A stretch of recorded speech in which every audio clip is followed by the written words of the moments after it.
Doctor, I want to talk about salt. A lot of people have high blood pressure, so stay away from salt. But we need it. Well, salt is an essential nutrient.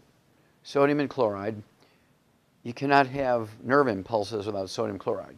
They're an integral part of the biochemical system of nerve transmission. You cannot move water around in your body or retain it in the right compartments, inside your blood vessels, inside your tissues, inside the cells. You can't keep things in the right compartment without sodium chloride. The chief cells in your stomach cannot make stomach acid without salt. Okay? Salt is the raw material. Sodium chloride is the raw material to make hydrochloric acid in your stomach. Now, two things have happened because of this terrible criminal advice that doctors have given. It's criminal. Anybody else do this to the American people, they'd be put in jail for life. Some of them would be executed because of the number of people who are killed over this, right? Salt is required to make stomach acid. You don't have enough stomach acid, you get reflux, incorrectly called acid reflux. It's reflux. Reflux is caused by insufficient amounts of stomach acid, not too much stomach acid. So doctors have even named it the wrong thing, right? And basically, you get reflux when you don't have enough stomach acid to keep your stomach environment sterile. So yeast begin to grow in there, so you eat carbohydrates and sugar. They ferment that, produce gas. Heartburn, pressure, reflux. Because you have all these things growing in your stomach. Okay, when you get a pH too high, you get a pH above 4, all these things begin to grow. You have a pH under 1, your pepsin works to digest proteins, and you can absorb minerals, you can absorb B12. Your pH gets above 2, 2.5, you can't do that. Okay, so you're in trouble. I mean, you can take tons of iron supplementation, and if you don't have any stomach acid, you can't absorb iron. Now, here comes the most terrible thing that's happened to America because of this inappropriate advice. Well, there's two things. One, you go back to 1995, 750 people died during a triple-digit heat wave in Chicago. It was a 2-week heat wave, 1995, I believe it was. 750 people died here in Chicago, and thousands of people fell out with heat stroke. The first thing they give them intravenously on the way to the hospital when they get heat stroke is saline solution, which is salt water, yeah. And it's absolutely criminal that these 750 people who died were all ones who were on a salt-restricted diet. They're all seniors who were on a salt-restricted diet. They died of heat stroke because these doctors didn't have the courtesy to call these people up in good manners, just to call up and say, look, whether you believe in the salt-restricted diet or not, right now you need to put a couple of tablespoons of salt in a gallon of water, be sipping on that until the heat wave goes away. But they didn't do that.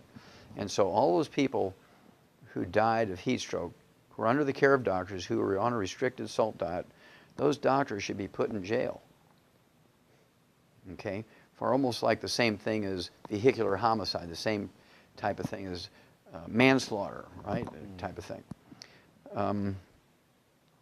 Then here comes the big one. Right now, on the average, this is a Mayo Clinic study, came out in 2009. They said that as many as 30%, 30 people out of 100 in America now have celiac disease and have trouble absorbing nutrients. And as a result, there's people with 25 legitimately diagnosed diseases, which are all nutritional deficiency diseases. They're going to 18 different specialists for all this.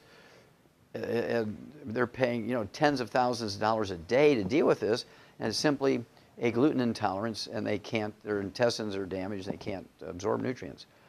Well, when you can't digest wheat, barley, round, oat glutens, and you absorb these big chunks of what's called polypeptides, your body recognizes and sets up an intolerance to those partially digested proteins. You get gluten intolerance, you get celiac disease, irritable bowel syndrome, inflammatory bowel disease, diverticulitis, ulcerative colitis, Crohn's disease. The doctor's approach to these diseases are cut your intestines out.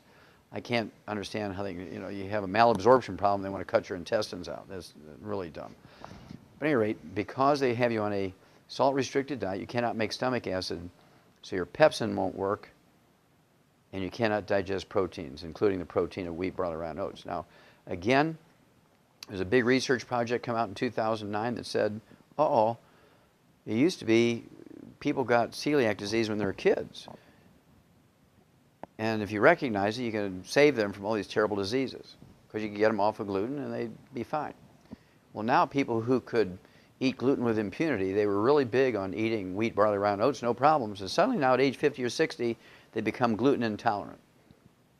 Well, that's because over the years on a salt-restricted diet, they couldn't digest wheat, barley, rye, and oat glutens down to their simplest amino acids. Big chunks called polypeptides are being absorbed. They set up an intolerance to it. And now at age 50, 60, we have 80 out of 100 people with gluten intolerance because of this criminal advice to restrict salt.